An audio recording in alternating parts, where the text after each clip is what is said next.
Hi guys, welcome back to my channel. I hope you're having a wonderful day today. Now today is episode 3 of our Spin Out TBR challenge.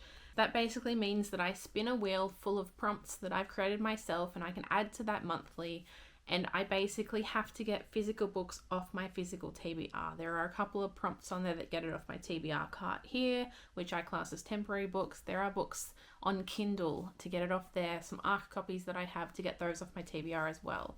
So we've got a mixture of things, and today I'm hoping to really embrace mood reading.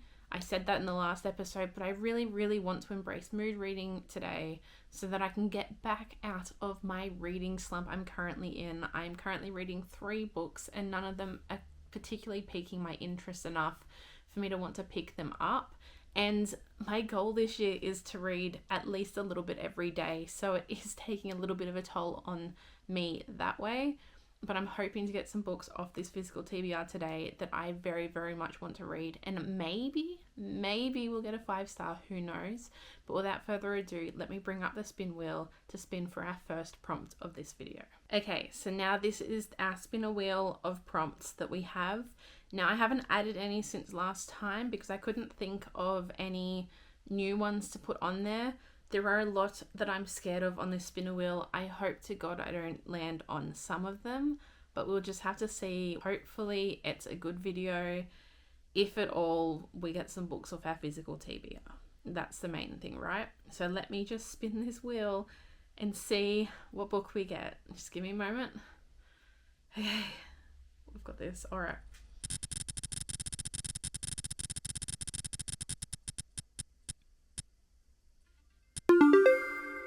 New author to me. Okay. I think I have one in mind that I definitely want to read right now. So let me just grab that one. Okay. So there is a book that has been on my bookshelf since last year because it was released last year, and I've been really excited / intimidated to pick it up. But lately I've been really wanting to pick it up and I haven't had an excuse to do it. This really goes along with my mood reading as well, so I'm very satisfied with this. It is in fact a new author to me. I've never read from this author before. I've heard really good things about this series, well, this book, because the rest of the series isn't out yet, and that is The Wind Weaver by Julie Johnson. I don't know anything about any other books she's written. I don't know anything about this. This is one of those books that I want to go into relatively blind, which unfortunately means at the moment you're also going into blind. So I can't really say much about this because I don't currently want to read the back. But I think we can see from the cover, there's a phoenix on the cover. It says fate is a tempest, but so is she. I am really excited for this book, and I really hope that it's as good as I hope it is, because this could be a 5-star read if it is that good. We will see. I have low expectations for 5 stars because I have yet to get a 5 stars this year, but hopefully this can be the beginning of something good. So I'll be reading this and I'll see you in a moment. Okay, so bear with me. It's a little bit late at night. I'm at my parents' house just looking after the place, and I feel the need to update you on The Wind Weaver by Julie Johnson. Now, keep in mind, it's been a couple of days. I'm in a bit of a book slump. I'm currently reading 4 books, including this one. So I'm having trouble getting out of it, but this one is going a lot faster than the other books. So that's really good at the moment. As far as this book goes, I am 40% of the way through it. I'm up to page 230, which is in the middle of a chapter at the moment, but I had to stop and talk to you guys about what I'm thinking about the book. I'm going into what this book is about. We're following Raya. I think that's her name, Rhya. I'm pronouncing it Raya anyway. Her name is Raya, and we start this book with her being captured, and she's just awaiting to see when she's going to be hanged. Now, in this world, we have half fae and mortals, and the half fae are hunted down by the mortals and culled. Basically, magic is outlawed and has been since the mortals killed the fae king and all of his bloodline. What we find out in the first 1 or 2 chapters is that there's a certain mark that certain Fae have that's called a remnant mark, and it basically means that they have elemental magic. Now, there's only 4 remnant marks in existence at one time, and the elemental magic is far stronger in the people with the remnant marks. So people that don't have those marks can have those powers, but not as strong at all, and they won't live as long as those people do. Now, obviously, when you're thinking of elemental powers and you're thinking of 4, you're thinking of the main 4, which is fire, water, air, and earth. Now, our main girl has the power of air, and she hasn't realized it up until this point because she hasn't had a need to know it, and also she was raised by someone not blood related to her, but adopted her and was trying to get her to keep things a secret about herself. Now, in the concept that we're approaching, there's like a prophecies that is in these sorts of books, and it involves the 4 elemental remnants. It's hard to say what I'm enjoying about this book more than the books I'm currently reading. I just know that I am enjoying it more. I'm reading it a little bit faster. It's a little more interesting to me. It's not quite exactly the same as what I've read before, but in saying that, I am finding the character a bit slow on the uptake because she's not getting things that are obvious to me. But I have to sort of put myself over here and put the character over here, because the character's living in a world where she didn't even know about these markings until this random guy told her about it.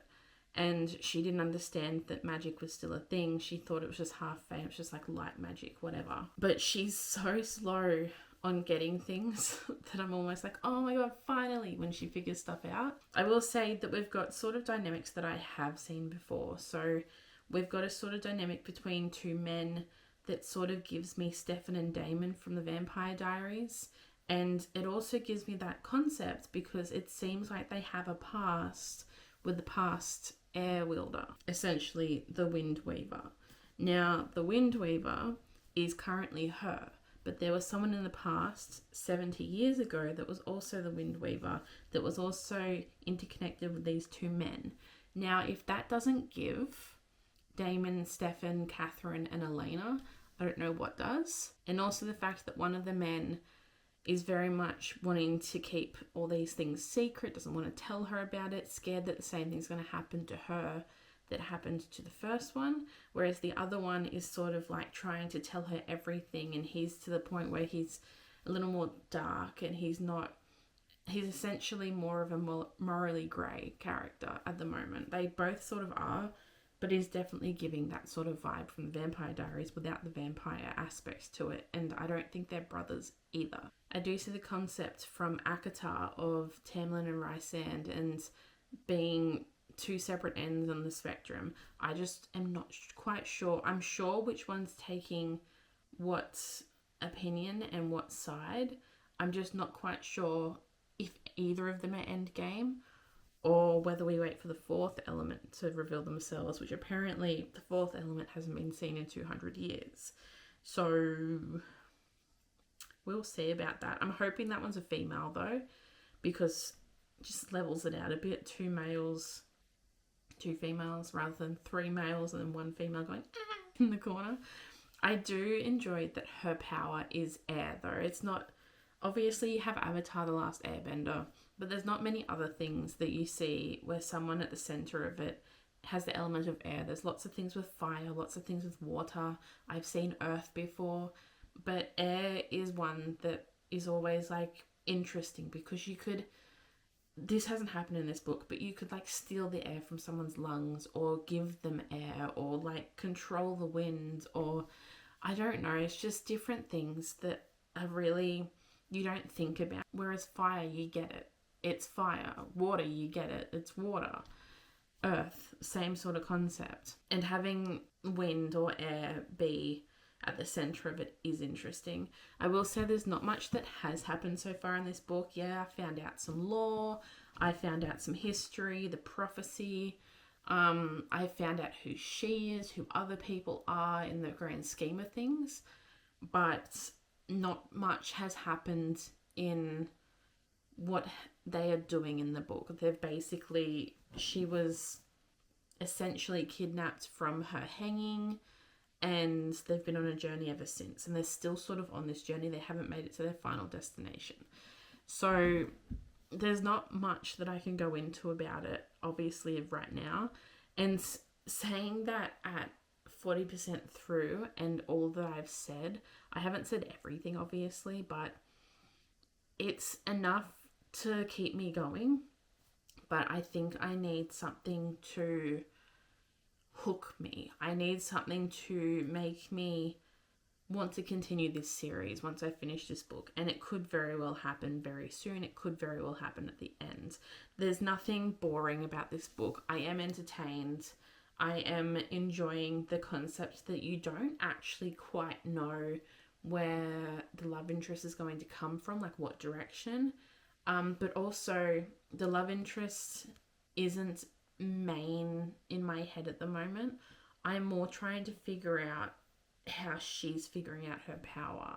I will say that having the two characters, one that won't tell her anything and one that wants to tell her things so she understands her power at least, so it's the most dangerous for her, that's, to me, the easy way out of giving us information about her that I would otherwise want to find out through her training the ability, maybe. I still haven't read the back of the book, but I do know that most of the back of the book is essentially what I found out. I don't know. It's interesting. There has been a couple of times where someone has suggested her flying, not in the concept of her having wings, well, sort of has, but like metaphorical flying. I can't help but notice that there's a phoenix on the cover. I also can't help but notice that a phoenix is a firebird and her power is wind. I don't know. It's going to be really, really hard for me to figure this out at the moment because my brain is turning off for nighttime. It's almost midnight. It's not functional at the moment. But yeah, I am enjoying it so far. It is a quicker read for me than what I have been reading. I've been slogging through other books, whereas this one has been going a lot faster, even though I've been reading it for 4 days at this point. I can feel myself being revived, but I'm hoping that it does get better from here because, again, not much has really happened. But yeah, I'll update you when I'm a little bit further through it or even when I finish it. Depends how long I take to finish it, honestly. But I'll update you on my thoughts when I get some more. But at this point, like I said, we've got the basic plot points, the basic lore, and I just want something more exciting and dangerous to happen or more informative to happen, really. Okay, so it has been like a day since my last update and I've now finished The Wind Weaver by Julie Johnson. And I have a little bit of thoughts that I'm like on the fence about at the moment. So I'm umming and ahhing between a 3.5 and a 4 for this book. I think what's holding me back from giving it a 4 is that the pace of the book was so slow paced that nothing happened for most of the book. I think I got to the point where there were 70 pages left. I finally felt a connection with the love interest. I finally felt like they had a chance together. I finally felt like there was enough heart pumping energy to keep up with the heart pumping that started at the very start of the book from the very first words. It starts with her set up for execution, and the whole pace of the book slows right down from there. When we got to the point that it was obvious who the love interest was, or who one of them is at least, I found that throughout a lot of that, the connection seemed forced by him. In fact, he was talking about the connection with their powers and the powers of the 4 people, the 4 elementals, the 4 remnants, and how they're connected. And he basically said to her that fire and air are connected, and it was basically telling her we're meant to be together. Like there's no gist about it. Like I said at the start, it's giving Damon and Stefan Salvatore from the Vampire Diaries fighting over Elena in the lieu of their past with Catherine. And I just couldn't unsee it once I saw it because it's so blatantly that. And to the point that one of our main characters, who I believe is inspired by Stefan Salvatore, has his same control issues, just in a different setting away from vampires. He still has the sense that he has to remain in control by shielding himself from certain things. And it's those sort of things that I think lost my connection as well, because it wasn't shown to me that they have a connection until I had 70 pages left in this book that is 524 pages. I didn't know what their connection was. I couldn't feel it. I was just being told that they had a connection. And it wasn't the fact that he was trying to shield it and trying not to have a connection with her. It was the fact that I did not feel that connection until I had 70 pages left, and finally both of them bled their hearts to each other, and then I understood it. But in saying that, when that started, it got cut off early, and then it launched into more heart-pumping adrenaline, and I love that so much in my fantasy books. But it made me lose that connection completely again, in lieu of her fighting for power, and the fact that she figures out her own way to get to that power. And I liked that more. I liked her independence. I liked it when she wasn't surrounded by the men and she could find her own strength. I loved those parts of it. There just wasn't enough of them. That's why I'm stretching it to not reach a 4. The reason I'm thinking 4 in the first place is because in the heart-pumping parts, I felt it in here. I felt it the way I feel all my other fantasy books. It was so strong, but the middle point was just too slow. At one point, I was reading this book and thinking that the whole ending was going to be this other woman that gave birth to her baby. That's what I thought it was teeing up to. And then a festival afterwards, that's what I thought it was ending with. Now, I'll admit, I did expect certain things to come out of it, so I knew there was a battle coming, but the pace in which it was going until that point, there wasn't much for me not to predict. It got to the point that I realized that the heart-pumping scenes that I was so desiring through the whole book happened in the last 40 pages. And to me, for a book this size that wants to be this much, I think that it needed a little bit more energy in the middle, and it tried so hard. I just didn't feel it. So now that I've said all of that out loud, now that I've thought about it sitting here as well, I do think it comes out at a 3.5, because it didn't quite reach the 4 stars for me, but I can see the potential, and I really, really want that potential to happen in the second book. I don't know when the second book's coming out. Let me just check. The second book's coming out at the end of April. So the 20th of April it comes out. So we will see whether I read it straight away. I'm not really too hyped to get into it, because the way this ended, you can't really figure out how it's going to continue from here, because the villains of this story, I haven't got enough of them. I haven't got enough of their backstory. I haven't got enough of the world in my head. I've got like 1 or 2 kingdoms, not really, just 1 kingdom, and it's not that vivid. I just needed more. I do see myself continuing the series, definitely, but yeah, at the moment I'm just sitting here thinking it didn't quite reach the point that I wanted it to reach. I was really excited at the start of this book. You've got to understand that when I started this book, I'm like, finally, a book that's going to get my heart racing, a book that's going to grab me by the throat and make me pay attention. And I just didn't, it fell off. I just didn't get that. And unfortunately, that means that it's not going to go to 4 stars. A 3.5 is still not a bad rating at all. Like, the scenes that mattered to me in this book mattered so much. This was such a good book. It's just so slow paced, and it helped when she was slow on the uptake of what was happening at the start, but when it kept being slow after that, it wasn't understandable for me, and I just didn't connect like I wanted to this book so badly.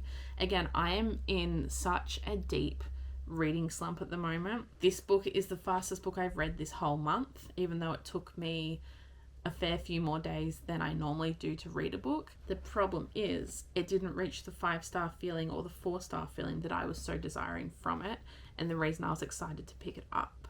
That doesn't mean that the next book won't. It just means that this book is how I experienced it. Now we have our next spin. So I'll bring up the spinner wheel. I really going into this want to have the same energy that I had when I spun for the first book.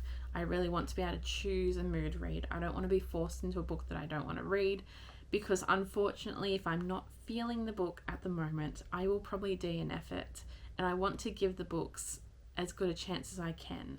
So let me spin the wheel, or bring up the wheel, so that we can spin it to see what the next book is going to be. Okay, so here's the spin wheel again. Really hoping, putting out into the universe, that this gives me something that I can really like unputdownable, that I can really read. I'm going to Sydney in a couple of days, so I can take it on a plane, I can get lost in it. This would be good. Please. Okay.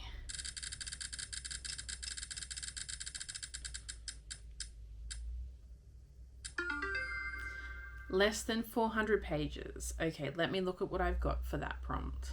After much deliberation on my bookshelves and trying to find the book that's below 400 pages, I settled on the book that has been on my bookshelf for the longest amongst all the other ones, and that is Stalking Jack the Ripper by Kerry Maniscalco. I believe it's like crime, but fantasy with some time travel, I'm not sure.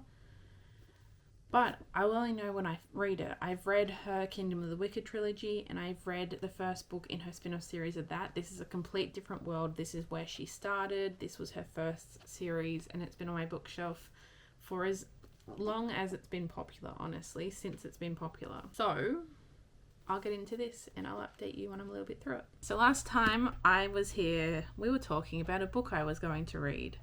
It was 9 o'clock at night. I was really excited for the book. It is now 10:42 the next morning, and I'm giving up on this book. I've only gotten a couple of chapters in. I'm not going to lie to you. I just don't think this is for me. I think that this probably never was for me. I don't think I would have enjoyed it back when I bought it either. I think this is one of those times that I've bought a whole series when I didn't know whether I would like the series, because this was really popular. This is such a popular series. This is such a popular book, and it is by an author that I love, but I don't think it's for me. I don't think I'm going to be able to get into it. I am a little bit upset about it because I thought it was going to be something really good. I just don't think I like things as much that are set so obviously in like the 1800s. I think that I'm just not into that. Unfortunately, the way it started was very bland for me. I wasn't really interested, and I just didn't care. So unfortunately, that actually means that all 4 of these books are coming off my shelf. Unfortunately for my, like, the fact that they've been on there for so long, but also it actually puts more room on my bookshelf, so I'm okay with it. I was starting to run out of room in the stack of her books, and I was starting to have to put books behind books, which is what I hate to do. So taking these 4 books off won't be that bad. What I'm now thinking is, I think I need to re-spin for the next book. I don't think I should use the same spin that I used for that one, because I think that might be, like, I know what my option would be, and I'm not quite in the mood for it. So I'm going to take it upon myself to re-spin the prompt and find a different book to read. Okay, I have the wheel up now. I'm once again hoping for a book that I can mood read, so it doesn't choose for me. I'm hoping for a book that I'm really into, that I can read on a plane. Okay, let's spin the wheel.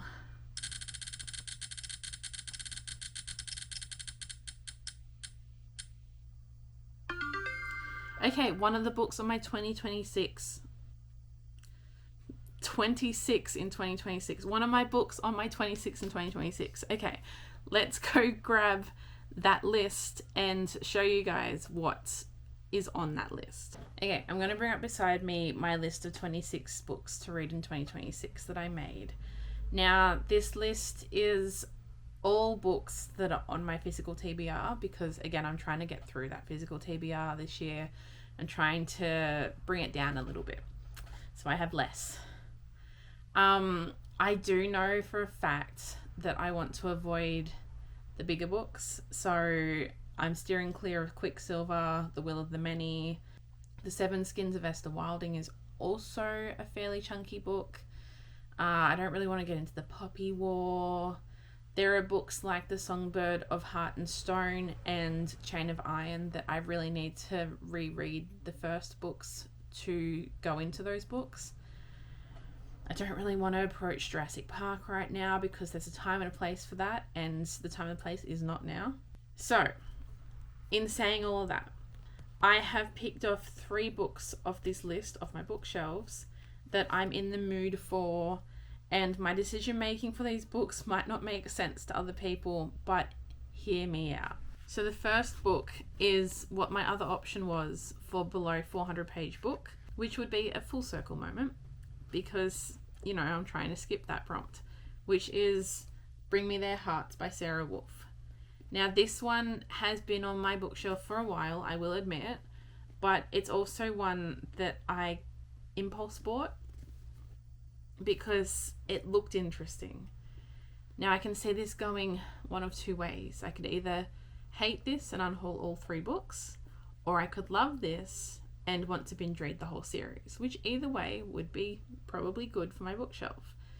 I believe we're following an immortal soldier of a witch, and she's bound to the witch ever since she saved her from the bandits who murdered her family. So the witch has her jar and a heart, and that's why she sort of works for this witch. But she's being sent to get a prince's hearts to replace hers. So, like, it's interesting. It sounds interesting. I would be into it. It would be a good book for a plane. That's also in my decision making right now. The next book that I've picked off my shelves is The Torch Against the Night by Saba Tahir. I think that's how you pronounce her name. This is the second book in a series. I read the first book last year. It's still pretty fresh in my mind. It's not one that's easy to forget. I would be really interested in reading this one. It would force me to finish that series, get that series off my list of series I'm in the middle of. It would be great. I don't really have anything telling me why not to read this. I'm not scared of this one. I think this one would be really good. So this is also on the list. The third and final book I have as an option is Fireborn by Rosaria Munda. This is intimidating me because I could love it or hate it. I really hope I love it. A lot of people have said that I'm going to love this book, so I would be really, really hyped up to read it. It's a really exciting book to read. The one thing that's holding me back right now is the fact that I'm going on a plane. I'm going to Sydney. This book's already pretty beat up as it is. Do I want to risk it getting completely annihilated on my trip? That's the question I'm asking myself now. I think this has got dragon riders. I believe it's romantasy. I believe it doesn't center around the romance. I think from what I've heard, it centers more around the fantasy, which is what I'm searching for at the moment. Because if I'm being honest with you, some romance in fantasy books that I've been reading has been just irking me out a little bit. So this would be a good option. The problem with all 3 of these options, if I can get them all in my hands, is that I want to read every single one of these. So I think to choose, I'm going to read the first sentence of each of them to see if it captures me, see if it's something I'm going to be into. So, Bring Me Their Hearts by Sarah Wolfe. King Streff of Cavanos watches me with the deadened eyes of a raven circling a corpse. Patient, waiting to devour me the second I let my guard down.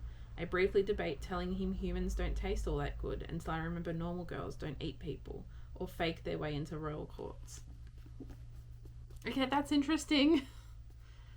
But let me read the other one, just to be sure, because I want to be sure. How do they find us so fast? Behind me the catacombs echo with angry shouts and the screech of metal. My eyes dart to the grinning skulls lining the walls. I think I hear the voices of the dead. That's interesting too. I can feel where she is. Not as enticing as the first one, I will admit. Next one. Morning is our favourite time to fly. Today, even with the tournament looming and the empty arena below us, is a reminder that soon we'll be watched. For the first time, by thousands, it's still possible to savour the city sprawled beneath the dragon's wings. When we pull tight on a turn, I glimpse one of Pala's back eyes, depthless, turned on me. Black eyes. Black eyes, not back eyes. I was like, how many eyes does this dragon have? The line between us of shared emotions and thoughts that are usually latent in the saddle goes taut. Yes, today it begins. Today we'll rise. That's interesting too. Okay. Out of those sentences, this one has taken itself out of contention. It's not as interesting as the other two. Not because I don't want to read it, just because it's not as interesting. Out of these two, I think the most interesting was Bring Me Their Hearts. I think that this is the one that I have to read, which, ironically, is the book that I was going to pick for the last prompt. So maybe I just shouldn't have respun and should have just continued with this one. So I am back to update you guys on Bring Me Their Hearts by Sarah Wolfe. Now, I'm going to go into what this book is about and then go into what my thoughts are so far. So we're following Zara, who is a heartless, which means that she basically has a witch who has taken her heart from her chest and keeps it in a jar, and she basically is heartless, as the name suggests. She lives off raw meat. If she doesn't eat raw meat, she has the possibility to be less human. She may turn into a berserker of sorts. When she eats human food, she starts to experience extreme pain and she bleeds from her eyes. So it's very obvious to people on the outside, if she eats human food, that she will bleed from the eyes. It's going to be obvious that she's not human. Also, the fact that if she doesn't eat for a certain period of time, she gets excruciating pain and is basically a screaming mess. Now, I basically worded that essentially how she did in this book. So I feel like that's the most accurate description of it. Now, she is asked to basically infiltrate the castle by pretending to be one of the supposed, brides that are going to be presented to the prince for him to choose a bride. And I haven't gotten far enough to know whether he does choose her or not, but basically she's there to take his heart and take it back to the witch that owns her heart so that hers can be freed along with the other two heartless that she owns, and the prince can be the sole heartless that she owns. Now, I got 100 pages into this. You could probably tell my lack of enthusiasm describing the book itself. I'm 100 pages in. Well, I've read 100 pages. I'm up to page 101, which is chapter 6. And I honestly just can't take it anymore.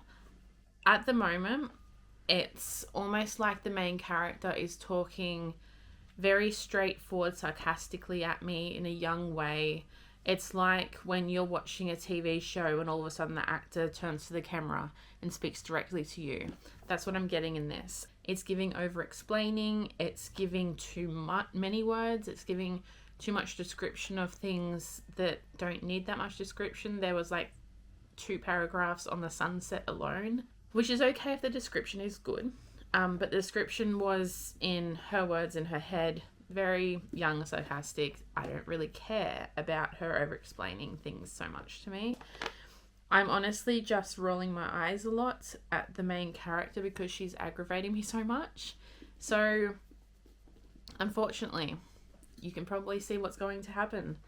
I'm DNFing this book, which in turn will take the next 2 books off my shelves as well. I feel like in this video, I keep DNFing books. I read the first book and I DNF'd the second book and the third book.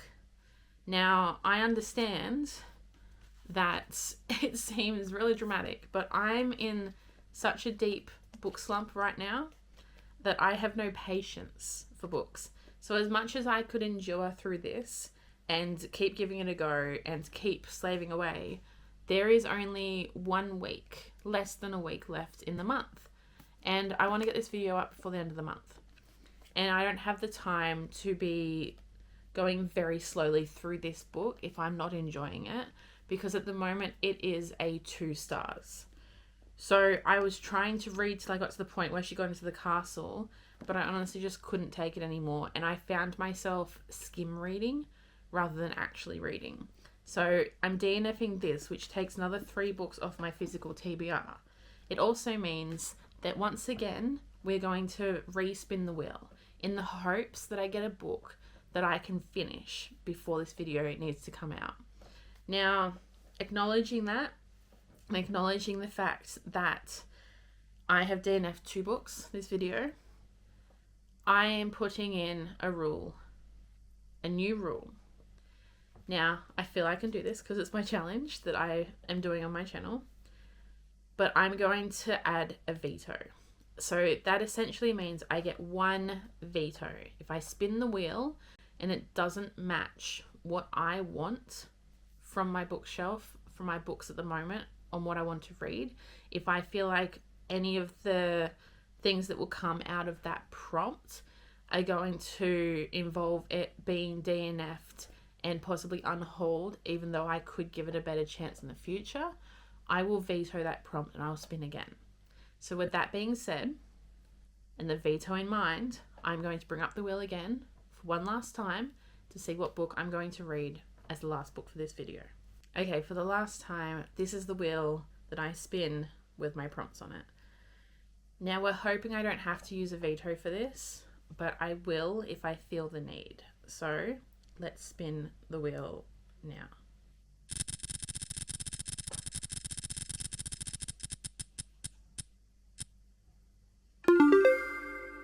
Young adult. Okay.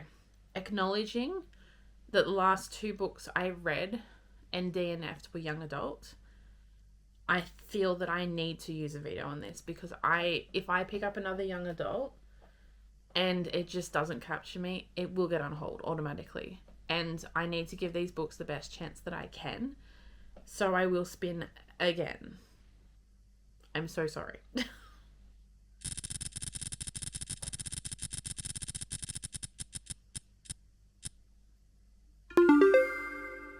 Okay, recommendation from others. So this means any book on my shelf that I have bought based on a recommendation from others. It could be YouTubers, it could be people in my personal life. So let me just grab a couple of books that I've been recommended from others to pick what I want to read. So I have 2 books that I picked off my shelves that were recommended for me that I think that I can get through before the end of the month and that I think might be able to pull me out of a slump and will hopefully not be DNFs. It took me a while to find ones that I thought all of those things about, but I found 2. The first one is Funny Story by Emily Henry. I've read 2 Emily Henry books before. They have been both 5 stars, I believe, or a 4.5 and a 5 stars. So I have high hopes for this one. I've been recommended this by over 10 people on YouTube and in my personal life. So this is a high contender. This one, I think their partners leave them for each other's partners and then they maybe start a fake relationship. I'm not sure. It sounds pretty good by what I've heard so far about it and the feedback that's come from it. So it's a high contender. And the second book I picked was Tourist Season by Bryn Weaver. Now, I've only read Butcher and Blackbird. I have not read the other 2 books in that series, but I've been recommended this so many times by people in my life, and a few YouTubers as well have mentioned this as one of their favorites. So I think that this is a good contender as well. I'm not sure about this one, but I'm assuming it still follows the same sort of things, like some serial killers maybe, or, you know, it says tourist season. I assume that's like rabbit season, but for tourists. Okay, so we have these 2 books. So this is going to take me a little bit to figure out what one I want to read. This one's 371 pages. This one is 384 pages. Okay, so pretty much the same amount of pages. That one's writing small. That one's writing is the same size. I can't pick. Eeny, meeny, miny, mo. I'm going to pick. I'm going to pick funny story because I really want a 5-star and I'm craving a 5-star feeling, and all I've gotten from her is those feelings, and this sounds good as well. So this is the one I'm going to pick to read. So hopefully I will see you in the next clip with positive news. It has been a hot minute since I've updated this video. I've been sick for about a week and I couldn't talk to the video without sounding sick. I still sound a little bit sick, so bear with me on this. But over the week that I was sick, I did manage to finish Funny Story by Emily Henry. So I acknowledge with this one that I definitely went in with higher hopes than I normally do because I was in such a deep reading slump and I needed something to pull me out of that. And I honestly think that this has been a stepping stone in the correct direction. This was actually so good. The main character in this book is engaged to be married to someone, and he basically comes home one day after they've moved in together and they're getting ready to get married in a couple of months.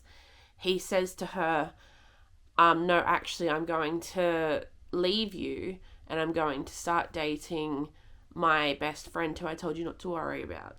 And you're to get out of this house within a couple of days. We're going on a holiday and we'll be back in a couple of days and you should be out by then. And it turns out that the best friend's partner also got left in a very similar way, and he shows up and she says, can I live with you? And they end up living together, and it turns into a little bit of a fake dating situation as well when they get invited to the wedding of the people that left to each of them. I think for me, this was such a good read. It didn't reach Book Lovers for me, her other book that I rated 5 stars. It didn't reach that level. I think selfishly, I was wanting more drama surrounding her getting rid of the wedding things. Maybe I wanted more of a cathartic feeling of her getting rid of that life, that part of her stripping away that piece of her to become herself and a better version of herself at that. And I didn't get as much of that as I wanted. In saying that, Emily Henry always writes characters that I understand on some level, that connect with me on some level. It's like she's reading me and my personality and the things that I think and overthink and go through and all of that. In this one, I think this character does a lot. I am very overthinky like she is. She also has a dream job. She's working as a librarian. I would love to work as a librarian. That'd be fantastic.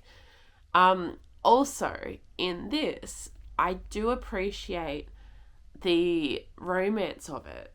But like I said, I just think I wanted it to focus a little bit more on things that weren't just the romance that was happening. I think that what I'm trying to find in books recently is the female character not needing a man to teach them who they really are. I want a female character to go on their own journey, and she sort of did that at the end here without a man in the picture. She sort of did that with a friend, and it was fantastic. And I love that sort of aspect of it there. I just wanted a little bit more meaningfulness from her journey. I could see the path that she took to get there, but it was a very easy path because it was led by a man, in my opinion. So with that in mind, it is a 4-star, but that's still really good for where I'm at. And the fact that I'm coming out of a reading slump in this video, I DNF'd 2 books. I think that's still pretty good. And I did really enjoy it. There's not much more I can say about it, because at the time of reading, I was very sick and my brain is not quite fully back yet. But just know that I did enjoy it. I hoped to enjoy it more than I did, but that's okay. Coming out of a reading slump, I knew it wasn't going to be a 5-star, and I haven't reached a 5-star this year.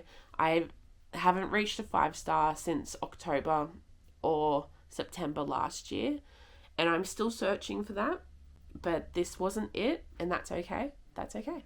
I actually love that this video ended on a positive note.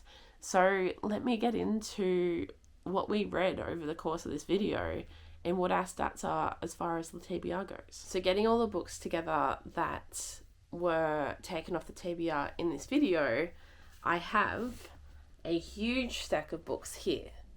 So essentially, I won't be unhauling Funny Story. That was really good. and I won't be unhauling The Wind Weaver. That was really good, but I did read them in this video, so they get taken off the TBR. But I have unhauled 7 books in the course of this video, and honestly, these will be going to better homes. I'm not sure where these 3 are going, but I know for a fact that these 4 are going to one of my best friends because she really would like them. So that's really an accomplishment to get them off my shelf. I've now got room for things that I'm going to love, and I've got enough books that I'm not going to love as much, and so other people can love them more. I started off this video with 131 books on my physical TBR, which was 3 more books than I ended the last video on because I was gifted a couple of books. And in the course of making this video, I've gotten the number down to 122 books left on my TBR, which actually means officially we have read more than we have unread on this bookshelf at the moment. And that is a huge accomplishment for me because that was what I was aiming for all last year and couldn't achieve. And I'm so glad that we've achieved it now. I just hope that I can keep it in that sort of ratio of below my read books. But I do see in my future some books coming that maybe I won't read straight away. So I'm hoping I can keep it down there. I can read just as many as I'm hauling in, but we will see. I do know there's a book coming out tomorrow that I'm going to go out and buy immediately, but I also intend on reading that one immediately. So let's hope that all the books end up like that. We'll see. But I'm so sorry for how late this video is going up. It was meant to go up a week ago, but again, I got sick and it did not end up going up a week ago. So it is going into the next month, but that's okay. It just means that as soon as possible, I'll be starting the next episode of this series. So with that being said, I hope you guys had a wonderful month and a wonderful reading month in general. And I hope that this month brings you so many more fantastic books. And I'll see you in the next one. Bye.